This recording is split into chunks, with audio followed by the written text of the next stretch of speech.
The last thing my husband expected to see that night was me standing in the middle of the road, but the moment his headlights disappeared around the mountain bend, I stopped pretending to be helpless and straightened my back beneath the cold Wyoming sky. For 7 months, everyone believed I was permanently disabled, yet I had spent every night secretly rebuilding my strength while collecting evidence against the man who had decided my death would be more profitable than my survival. My name is Marissa Cole, and before the accident, I owned several successful restaurants with my husband, Grant, in the growing city of Cheyenne, Wyoming, where our marriage had once looked almost perfect from the outside. We had been together for 28 years, survived business failures, celebrated unexpected victories, raised a family, and built enough property to make us financially comfortable, so when my legs stopped working after a highway collision, I believed Grant would remain beside me until the end. The accident happened during a violent winter storm when another driver crossed the center line and smashed into our vehicle, leaving me trapped beneath twisted metal while Grant screamed for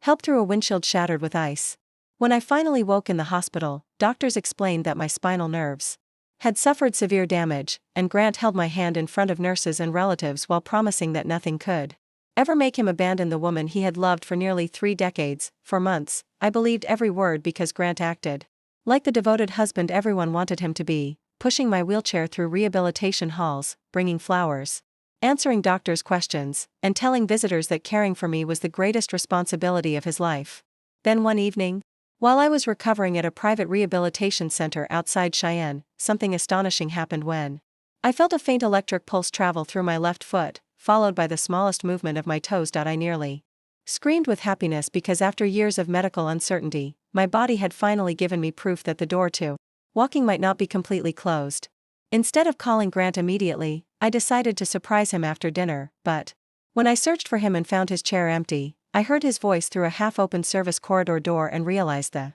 surprise waiting for me was far more terrible than anything I had imagined. Grant was speaking to a woman named Vanessa Reed, his secret partner, and his voice carried a softness I had not heard from him in years as he discussed selling our ranch, restaurants, and rental properties once he gained complete control of my finances. He told Vanessa that my condition was keeping them from living freely, then casually discussed making me disappear somewhere remote and allowing everyone to assume that my medical condition had eventually claimed my life. I lay motionless on the cold hallway floor, while every beautiful memory of our marriage collapsed inside my mind, but beneath the heartbreak something stronger began forming because I understood one important fact that Grant did not know. I could move again, and instead of revealing that miracle, I decided to become the prisoner he thought he had created, because a man who believed his victim was powerless would eventually become careless enough to reveal everything. That night became the beginning of my secret second life, and while Grant continued presenting himself as my exhausted caretaker, I spent every private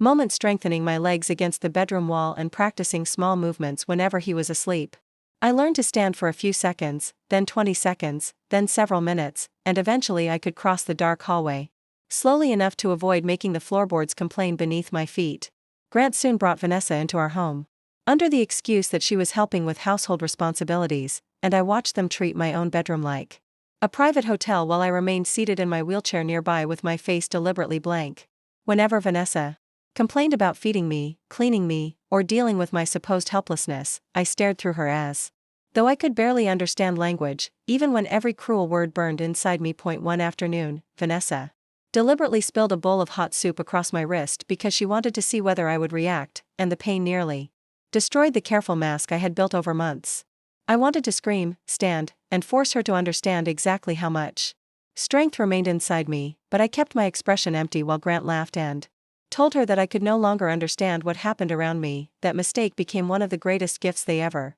gave me because they began speaking openly whenever I was nearby, believing that my injured body meant my mind had disappeared too. While pretending to stare at television programs I could not supposedly understand, I listened as Grant discussed forged signatures, hidden deeds, insurance money, and plans to transfer valuable properties into companies controlled by him and Vanessa. I secretly bought a second phone and began documenting everything without allowing Grant to know that I had regained control of my hands and legs, and I photographed financial records whenever the house became quiet. I also contacted attorney Nathan Harper through an encrypted messaging service and explained what was happening, but I made him promise that nobody would confront Grant until we had enough evidence to make his escape nearly impossible. Nathan advised me to remain patient because suspicion alone would not protect me, and although waiting was painful, I understood exactly what he meant when I saw how easily Grant could manipulate people who believed his performance. Together, we created a plan involving financial records, recorded conversations, property documents, medical reports, and proof that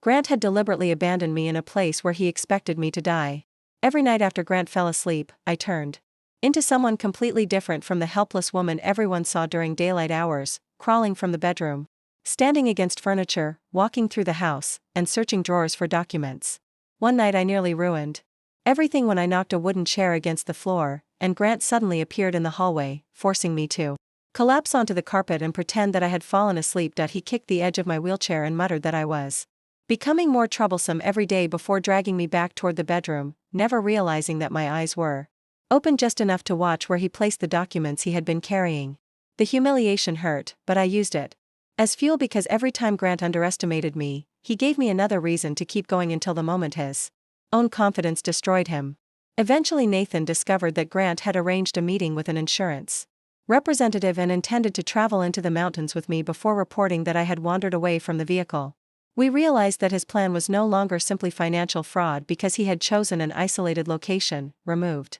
emergency equipment from the vehicle, and prepared a story designed to make my disappearance look like the tragic consequence of my disability. I knew I could not wait any longer, so Nathan coordinated with investigators while I continued pretending to believe Grant when he announced that we were taking a peaceful weekend trip to a remote family cabin. During the drive, he played cheerful music and talked about starting a new life, while I quietly recorded his conversations from the hidden phone inside my coat and listened as he spoke to Vanessa about what they would do after I was gone. When we reached the deserted mountain property, Grant pushed my wheelchair beside an old maintenance road and told me he needed to return to town for supplies, but the nervous excitement in his face revealed that this was never meant to be a temporary stop. He left me without food, water, medication, or a working phone, then drove away while telling himself that the freezing night would finish the terrible job he had started years earlier. The moment his vehicle disappeared, I stood from the wheelchair and took several careful steps beneath the enormous pine trees,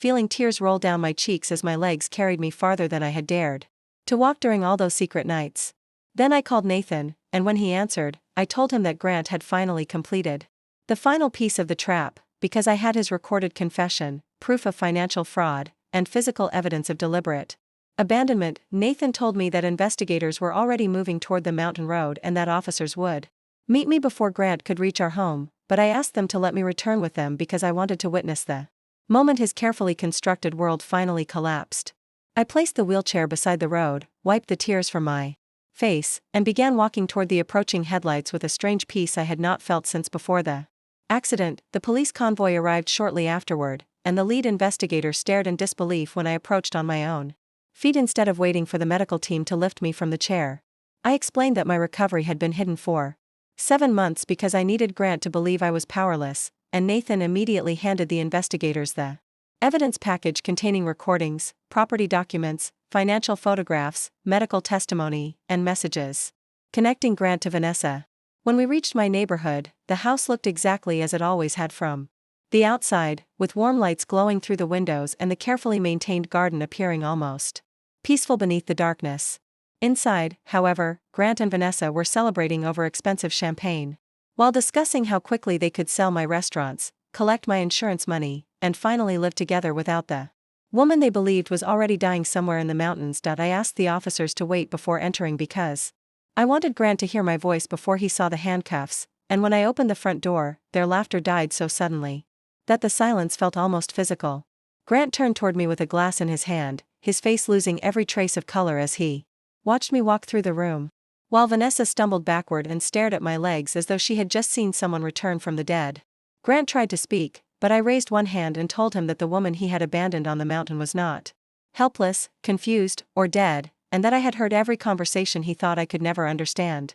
I told him that the wheelchair had been his greatest source of confidence, the fake weakness had been my greatest protection, and every cruel thing he had done during those 7 months had become another piece of evidence that would now speak louder than any lie he could invent. The investigators arrested Grant for the crimes supported by the evidence, while Vanessa was taken into custody after the financial records revealed her involvement in the property scheme and the messages proved that she had known about the plan to leave me in the wilderness. As they were led away, Grant finally begged me to remember the Good years, but I told him that remembered them all, which was exactly why his betrayal had made the truth so much harder to forgive. Months later, I stood inside the largest restaurant I had once built with Grant and watched construction crews replace the old sign with one carrying my own name, because I had decided that the businesses he planned to steal would become symbols of the life he failed to destroy. My recovery continued under proper medical supervision, my legal team protected my assets, and every morning I walked farther than the day before, not because I needed to prove anything to Grant, but because I finally understood that my life belonged entirely to me. Looking back, I no longer think of those 7 months as wasted time, because they taught me that sometimes survival requires patience, silence, and the courage to let dangerous people underestimate you until they expose themselves. Grant thought he had buried his wife on a lonely mountain road, but he actually buried the version of me who trusted him without question, and the woman who walked home that night was stronger, wiser, and finally free. Please subscribe to our channel and share this video with your friends and family. We create entertaining and inspiring stories for our viewers, and your support helps us continue making great content for you.